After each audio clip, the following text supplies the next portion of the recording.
Another mistake that keeps cropping up is that at times people can have a bad station. You can have periods of time where you're not at your best. The important thing in these situations is to make sure that you don't let that affect the rest of your performance.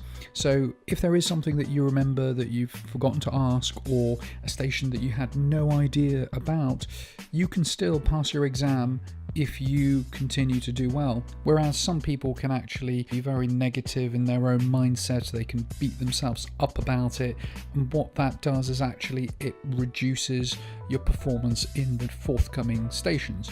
So the best thing to do is to wipe it clean slate for the next stations. Try and focus only on the next station, read the instructions carefully, and try and completely forget about what's happened.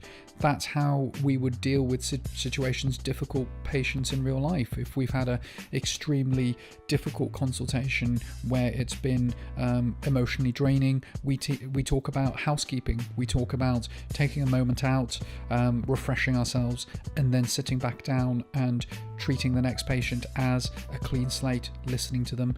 All the kind of things you would normally do when you go into a station.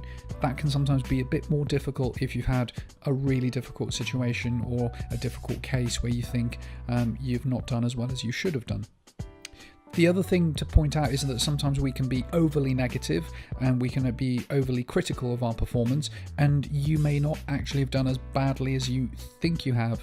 Certainly amongst our group of friends, we found that stations we thought we actually really messed up, and the ones that were really difficult, we ended up doing better than we thought we did.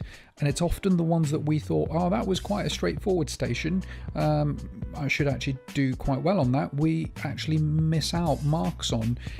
So don't be overly critical of yourself.